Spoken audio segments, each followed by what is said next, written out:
నీలో మార్పు రాలేదనుకో, నీ బతుకు ఎప్పటికీ ఇంతే. ఎక్కడికి? స్వామి గారు మంట వెలిగిస్తారట. నేను వెళ్ళి నాటుకోడిని తీసుకొస్తానట. అందరం కలిసి బిర్యానీ వండుకొని తిందాం.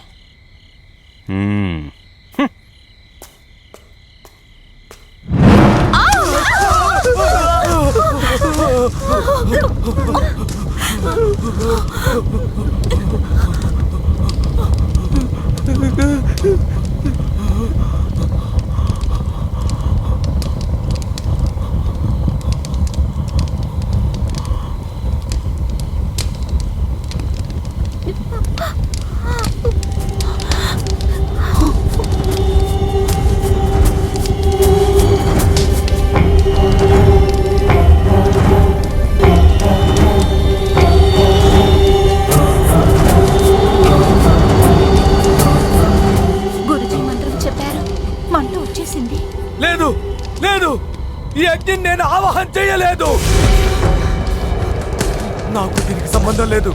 అమ్మా భగవతి, ఏం జరుగుతుందమ్మా ఇక్కడ?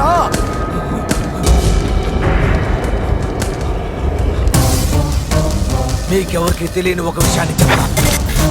నేను ఇంట్లో అడుగుపెట్టిన తర్వాత నేను చూశాను. ఏం చూశారు? ఏం చూశారు గురుజీ? ఈ ఇంటికి నైరుతి భాగంలో 1 కాదు, 2 కాదు, 10 సమాధులున్నాయి.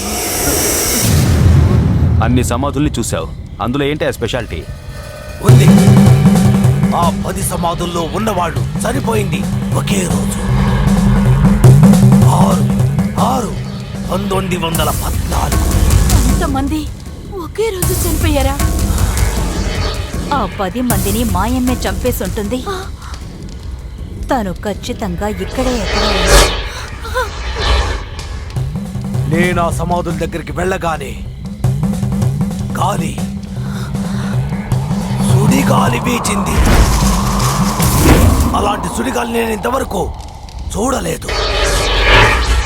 లోపలికి రావటం ప్రమాదమని ఆ గాలి సూచించిందో లేదు. ఆ తర్వాత నేను లోపలికొచ్చి ఇరుక్కుపోయాను. మనం జీవించటమో మరణించటం అంతా ఆ దేవి చేతిలోనే ఉంది. మహేష్ సార్, గాడిదలు కాస్తున్నావరా నువ్వు? 10 సమాధుల్ని ఆ బోడిగుండోడు చూశాడు. అక్కడ కెమెరా పెట్టాలనే జ్ఞానం లేదురా నీకు? వీడిని అసలు పనిలో పెట్టింది ఎవర్రా? ఈ షోని నాశనం చేయడానికి మీరు కంకణం కట్టుకున్నారా? సార్, నాకు మన షో బాగా రావాలని కోరికగా ఉంది. ఆల్మోస్ట్ అన్ని చోట్లను నేను కెమెరా ఫిక్స్ చేసేసాను. కెమెరా ఫిక్స్ చేయడానికి వచ్చిన వాడిని మీరేగా తిట్టి పంపించేశారు. వాడు ఇష్టం వచ్చినట్టు ఫిక్స్ చేసి వెళ్ళాడు. మీరు చెప్పినట్టు వాడెందుకు ఆడతాడు? సార్, నాకే ఎదురు సమాధానం చెప్తావా? ఎంత కొవ్వురా నీకు? నాకే నువ్వు పని గురించి నేర్పిస్తావా? వెళ్ళి ముందు కెమెరా ఫిక్స్ చేయి. Get lost. Sandy, this is not fair. నువ్వు ఒక్కడైనా ఇక్కడ పనిచేస్తున్నది. మా టీం ఉన్నందువల్లే నీ పని సులభమైంది. అలాగా? నీ టీం, నీ ఛానల్, నీ షో నువ్వే మేనేజ్ చేసుకోపో.